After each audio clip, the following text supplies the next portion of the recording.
hope you're all well. Welcome to the Citizen channel and episode 2 of our new little feature. I hope you enjoyed the last one we did, but we look at have a look around the media, social media and the newspapers and various things that are sort of interest. Some of this stuff you might have seen, a lot of it you may not have seen, so I'll just have a quick look at things that are funny, look at things that are sad, look at things that are annoying. Obviously I'm not going to cover all the stupid newspaper headlines about who's coming to City and who's not coming to City, who's unhappy. I mean, we were Aguero was leaving for Barcelona this morning, one of the newspapers I read. But yeah, if there's anything significant, we'll bring it. We'll have a chat about it and have a look at it. But please welcome to the One City show, the one show, but it's the One City show. Please forgive if you look at the graphic. I'm sure the BBC won't mind a bit of free publicity to them as well. I thought, why not? Let's have the One City show, because there is only one city. No disrespect to the other cities, but we all know if anyone mentions City, we're talking about, don't we? Let's be honest about it. Right, please, if you're new to the channel, push that subscribe button, push the bell notifications. Please check the playlist. There's loads of City stuff. Obviously there's City past, City history stuff, City present stuff, quizzes, lots of things for all City fans. And please, we're trying to get to 700 subscribers by the end of February, so I'll be very, very grateful if you can push that sub button if you're not done already, or just tell your City supporting friends about us as well. That'd be fantastic if you can pass the word. And if you check the playlist, I have a little film and TV channel as well, where I review movies and TV dramas and information vlogs on what's coming out to buy, stuff like that. So if that's of any interest, please check that out. Or if you know someone who might be interested in that, and if you're not yourself, then please point them in my direction. There's a couple of links as well for Facebook and Twitter, so if you can do that for us, I will follow and friend back. I do check every 2 or 3 days, so if you're interested in, you want any friends or followers, just check me out on there. And please, any comments, all comments are welcome. Any thoughts on what we say today, what we discussed today, any thoughts on that, or anything at all, please leave your comments. And if you haven't got time for a comment, it's lovely to get views, and these views are growing as my subscriber base grows, obviously. But thumbs up, just give us a thumbs up if you haven't got time to leave a comment. Just give us a thumbs up. That's all. It's always nice to see nice thumbs ups, much appreciated. Right, yeah, just an interesting thing before we actually start. Obviously this is out now, so I've got to mention, of course, the wonderful King of the Kippax that's out to buy. So that's issue 274, February 2021. Of course, a lot of stuff on Colin Bell in that. Fantastic. Great to see all the stuff on Colin Bell, so that's worth it. If you've not already subscribed to this, or you want it, I can read you the subscription details. 5 issues are £25 in the UK, £30 in Europe, and £35 the rest of the world. BACS details are available on request. For a single issue, it's £5 in the UK, £7 in Europe, and £8 rest of the world. Checks, yes, we still do checks, don't we? I've just got a checkbook somewhere. Checks to King of the Kippax, 25 Holdenbrook Close, Lee, Lancashire, WN72HL. I'll have the stuff on the screen as well for you. PayPal is kotk.fanzine@gmail.com. So if you want to do it by PayPal, that's how I do it. That's how I subscribe. They'll need to know which issues you want to start from, of course. And of course, it's available on Kindle, so check that out. I think that goes in a few days after the magazine comes out, so that'll probably be available now. So have a look at your Kindle. So if you go onto Amazon and look for King of the Kippax on there, you can do it through there. And I've actually featured. I was supposed to be in this issue, but obviously because of the sad thing with Colin Bell, obviously the issue became more a big tribute from various people to Colin Bell. But I did a question and answer for King of the Kippax, so they did a little segment, took a little piece of my little question and answer thing and put it in the magazine, which is great. Obviously my full question and answer thing, because obviously I did relate that Colin Bell was my best player ever and my hero, so obviously they took snippets out of there. Dave has took snippets out of there and featured it in this issue, but you will see a full question and answer, a bit about me, lots of stuff you know and lots of stuff you won't know as well. So that's that, obviously being King of the Kippax issue 275, won't it? So keep your eyes out for that. So my little question and answer with Dave and Sue there that they put together. So look out for that. Anyway, don't forget that. Get that if you want any information of it. Just let me know. I can point in the right direction. That's no problem.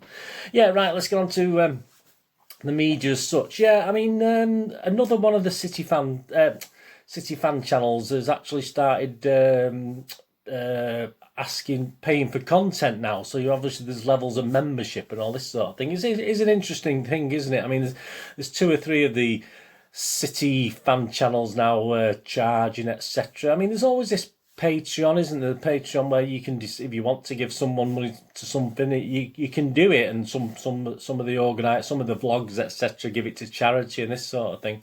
But yeah, it's an interesting point, especially in this day and age, especially now with things so tight as they are in the world. I mean, a lot of people, you know, if you're in work and you're earning, that's great. Even furloughed people are not receiving the full amount, are they, and stuff like this. So it seems to be hard, and there's certain, away from football, things seem to be going up all the time, and some people seem to be taking advantage, which I think is a little bit unfair. There's certainly nothing wrong if you. It's like anything. It's up to you. You can decide whether you want to pay for something or not. I mean, the only thing I can think of that perhaps isn't like that is probably the BBC here in the UK. But yeah, I mean, that's what I like about the patron service or Patreon service, where you get super chats and all this way. You'll pay a little bit extra and you get a little bit back for it, and that's fair enough. That's how it should be. City's site, City Plus, where you pay £1.99 a month. You can choose to do that. I really want to watch that Shawnee Wright-Phillips thing, but unfortunately my subscription, they just stopped taking it for some reason. I didn't cancel it, they just stopped taking it. So at the moment I thought, well, I can't be bothered. I just can't be bothered logging back on and paying the £1.99 a month. So, but I would really like to see the Shawnee Wright thing that they've done, a 36 minute piece, and so I might go back and resubscribe. As I said, why should I? I don't know why I should go to the bother, because I mean, I didn't cancel it. They just stopped taking the payment, so I have no idea what's going on there. So yeah, it's entirely up to people, isn't it, whether they do or not. I mean, but I think these fan channels, I think once you do start paying, you've got to step up to the plate, haven't you? You've got to produce a lot of quality. You've got a top-notch quality as well. You know, you can't just go through the motions, turn up, do a 30-minute vlog or a 15-minute vlog or whatever it is. You've got to actually put the content out there, and you're committing yourself to do it, and that's fair enough. I mean, if you're selling a service, then that's okay. I mean, if I ever got to the stage, obviously, where I would never probably do it for these vlogs as such, but I mean, I might offer a service separately, you know, that might be linked in or something like that. But yeah, it is interesting, and yeah, as I say, a lot of people are struggling at the moment, and I do like, as you know, Dr. Gary James, a fantastic historian, and I know he has a paid podcast, doesn't he, with another gentleman talking about history. I'd love to do that, but again, it's not much money. But again, these little things mount up, don't they? And sometimes we have to watch the pennies, and you know, we have other priorities. So, but it is interesting. Yeah, I mean, there's loads of fan blogs out there, isn't there? So it's like anything. You might have to pay for some stuff. If you want to pay for it, you pay for it. If you don't want to pay for it, there's enough out there to enjoy, isn't there? So anyway, let me know what you think about these paying for this, like the City Plus site and stuff like that. I mean, I can appreciate for fans abroad, certainly City is supposed to, you know, trying to get some money perhaps from fans abroad as well, because everything used to be on the website, didn't it? And then they started doing this. But yeah, let me know what you think. But it's not really for me. But hey, there you go. Some people make that decision, and that's fair enough. But once you do make that decision, I'll make sure you actually put the content out there that's worth paying for. As simple as that. Famous fans and not so famous fans. An interesting one, that. Lou Cottrell, if you know Lou Cottrell, he's a bassist with Macclesfield's indie band Cassia. He was interviewed for BBC Sport prior to last week's Premier League predictions things, which is obviously prior to the Villa game, and he shared his thoughts on City. He's a big City fan. He said, I watched City beat Crystal Palace on Sunday, and we're looking back to our best now. Possibly, perhaps not so much against Cheltenham. If we can keep this form up, then the title is coming back to Manchester. Brave words, and the blue side as well. Cottrell is a City fan because his dad was a Blue. That's fair enough.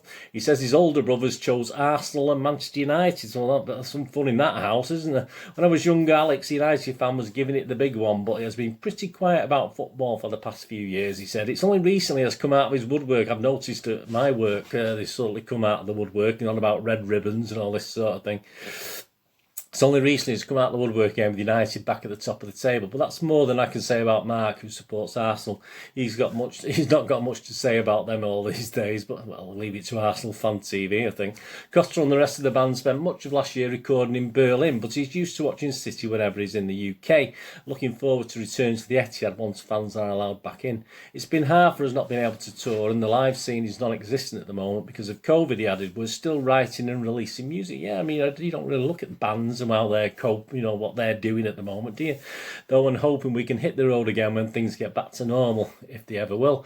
Going to City games again would be part of that for me too. Of course, not having a crowd there makes a difference. In the past few weeks, City have got some of their old intensity back, but at the start of the season, I think the players missed our fans at times in games when the crowd would have got them going. Well, it's quiet, isn't it? I mean, we wouldn't have got them behind them at all. Yeah, sarcasm. He also featured in the Villa Matchday programme with a Manchester City Matchday programme, and his Dream City team was Hart, Zabaleta, Company, Book, Yaya, KDB, Bell, Shawnee, Tevez, Aguero and Silva, and his subs were Edison, Doyle, Benabia, De Jong, Ferner, Somerville and Lee. And his prediction for the City Villa game was 3-0. Wasn't far out, was he? He came quite close. Some images that have cropped up, some you might have seen, some like me, I've not seen them before. Simon Boardman, of course, posted on Facebook a concept shirt. I mean, all credit to him for putting that one out there, but I don't think it's one that I would spend my hard-earned money on, to be honest with you. Not the greatest. And he also posted an apparent official Man United Chinese New Year top. Now, I mean, strangely enough, I quite like that one, but we'll not say too much about that one. So there you go. Thank you, Simon Boardman. Kazuga Mada Fwima Muzi, forgive my pronunciation, also on Facebook. Posted a great image of his on Facebook of him and his small seven-a-side team there, all kitted out. I was wondering who was playing in goal, actually. I mean, what happened to the goalie? Did they have goalie fly? Well, we used to call it goalie fly in our day, where you just sort of all take turns or whoever's nearest the goal went in goal, basically. But there you go, great image there, fantastic. I thought I'd just show that. And Dave Baldwin at Papilos Creative posted some images of his watercolour on Main Road there. So I think if you get onto Papilos Creative, Dave Baldwin on Facebook, if you're interested in anything like that, a fantastic watercolour there of the old Main Road. Obviously he's been using that, and obviously I think he's a City fan himself, Dave Baldwin, but obviously he's part of that. That's his name of his studio, I assume, Papilos Creative. So if that's of any interest to you, or if you can't find anything out about him, just drop me a line, I'll sort that out for you. Yeah, not too much in the papers. I mean, the Manchester Evening News confirmed that all Premier League games will be shown live during February. I mean, I thought the whole idea was that we would see them all, but obviously I think we're seeing City, aren't we? Because it's City, but I mean, obviously other clubs might be struggling a little bit unless, people are forced to try and get these foreign streams, aren't they? Because obviously it's the only way they can watch their clubs, and it's absolutely ridiculous situation. But of course, it's the Premier League have said all February games for every team are going to be live during February. So, but that shouldn't even be a question, should it? That should all be available anyway. So I think, what's happened to March, April, and May, we'll make sure that's sorted out as well. Interesting one on the 22nd of January. I don't like mentioning the Daily Fail unless we're having a go at them, the Daily Mail. But Jack Gorgon,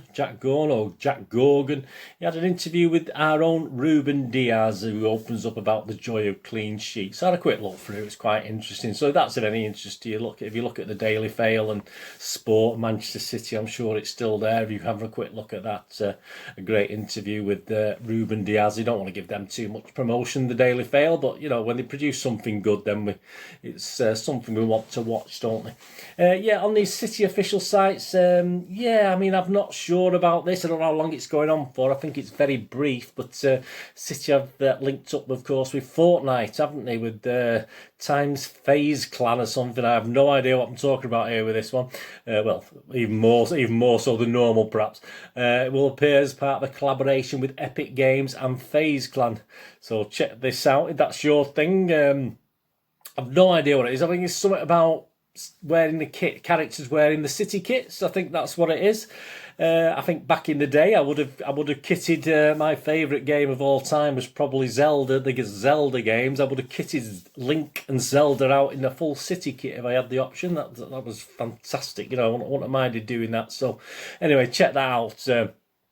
At Man City, obviously, on the link up with Fortnite. As I said, I have no idea what it is, or it might mean something to you. It doesn't particularly mean much to me. And from the matchday programme versus Villa, the digital programme, interesting, a little piece by Summerby in the Buzzword, Mike Summerby, who said he was looking forward to the FA Cup tie with Cheltenham, as it's a game that is very close to his heart. Yeah, he did go on to say, in 1950, my father became the manager of Cheltenham, which is a beautiful spa town in the Cotswolds, and it was a wonderful experience for our family. I grew up in Cheltenham. My dad did a good job at the club, with no bias in that statement at all. He helped Cheltenham become the first club in the Southern League to have floodlights, placing them on the telegraph poles around the ground with the help of some players. I think the health and safety might have had something to say about that. I'm really looking forward to going back, he said. Cheltenham holds wonderful memories for me. I've not been back to the stadium since I was a boy. It's a fantastic draw for both clubs. Yeah, so that was good. For the Villa game, yeah, the Citizens Junior, we have a quick mention of that, don't we? The official mascot for the Villa game was Lavish Jane. Got a picture of him there. He's 9 from India, and his favourite player is KDB. I don't know where the City shirt, I'm sure they would have sent him a City shirt now, but that's a nice shirt he's got on. I mean, it's certainly bright enough, isn't it? So that was really good.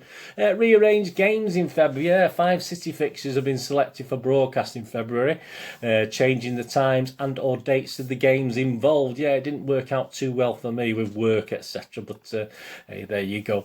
Yeah, so on Wednesday, the 3rd of February, it's Burnley versus City, 6 p.m. kickoff on BT Sport. On Sunday, the 7th of February, it's Liverpool versus City, 4:30 p.m. kickoff on Sky. Saturday, the 13th of February, City versus Spurs is now a 5:30 p.m. kickoff, again on Sky. Sunday the 21st of February, Arsenal versus City is a 4:30 p.m. kickoff on Sky. And Saturday 27th of February, City versus West Ham United is a 12:30 p.m. kickoff on BT Sport. Some Liverpool, Spurs, Arsenal, some great games there, isn't there? And some upcoming games for the EDS Academy and the women. Yeah, Sunday the 31st of January, City women will play West Ham at 2 p.m. kickoff. Monday the 25th of Jan, so that's as I'm doing this, hopefully I'll get it out in time for the night. Obviously the City EDS are playing Blackburn, and that's going to be on City Plus as well, so hopefully I can get this put out so you know about that. Saturday the 30th of January, the under-18s are playing Liverpool. Yeah, 2 p.m. kickoff against Liverpool.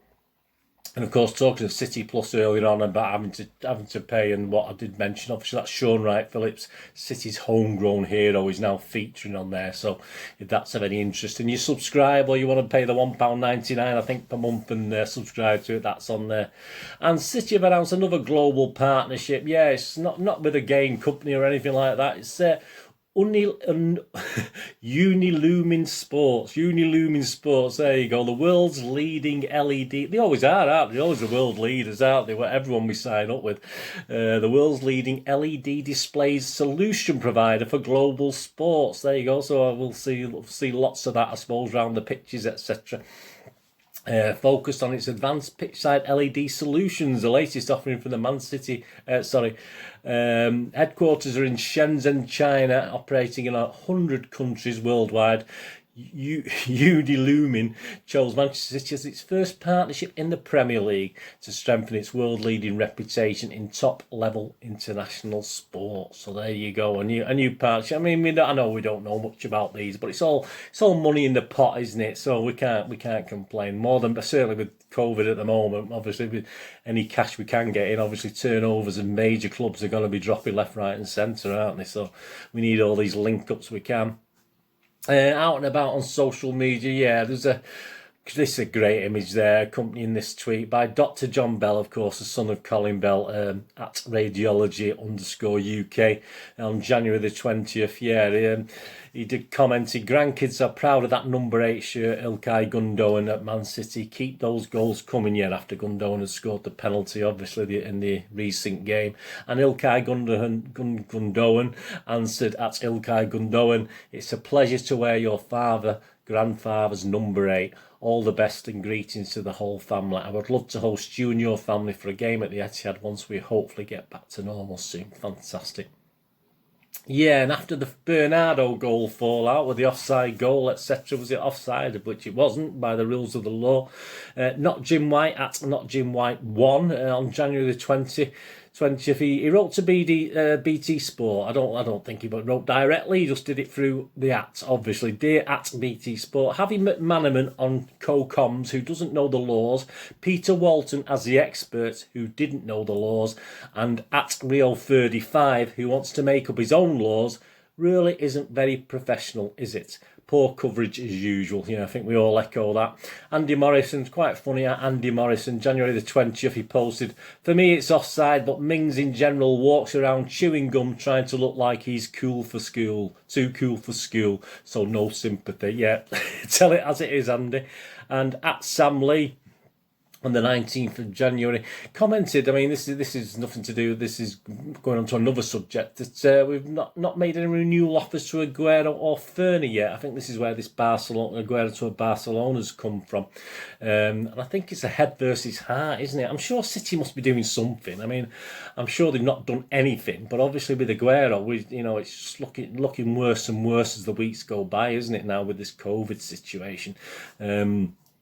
Of course, David Silva, people say about David Silva, but at the end of the day, David Silva wanted to go, and obviously it would have been lovely to get another season out of him. He had a great season last season for City, and he's having a great season at Sociedad this season. But I'm sure certainly Ferner's having a second lease of life, isn't he, at the moment? But is that because he perhaps thinks it's his last season?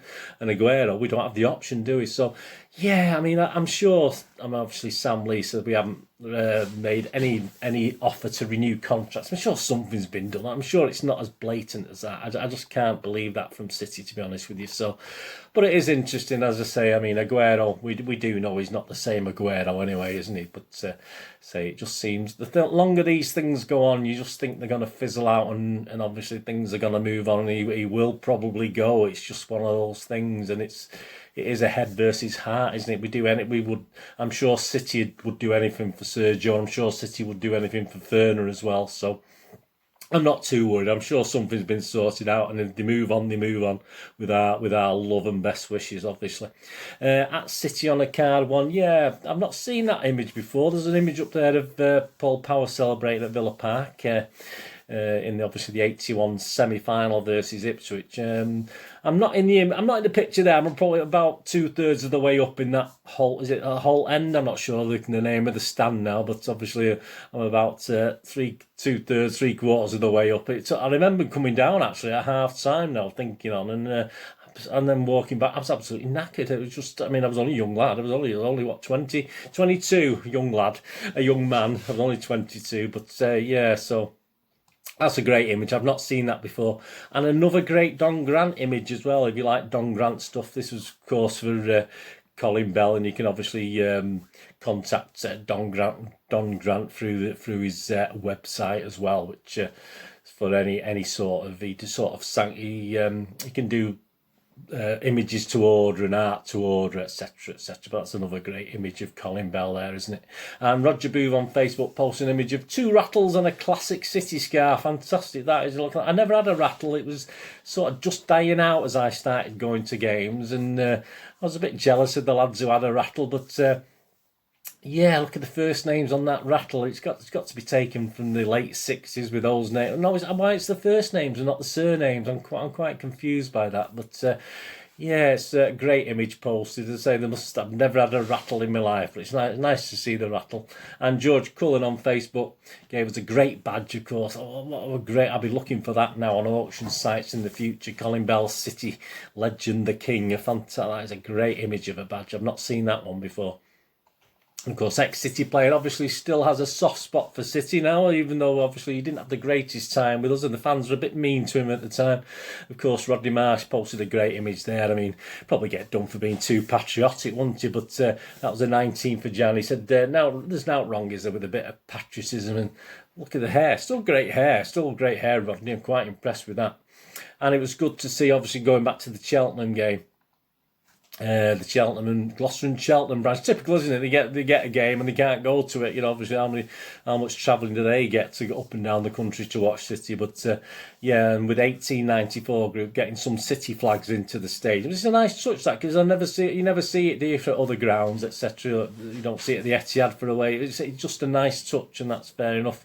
And a new City player has arrived on Twitter at Ruben Diaz. There you go, quite simple. A new player, so get him followed or followed on Twitter, etc. And his first tweet, it's simply, "Hi Twitter, I'm here."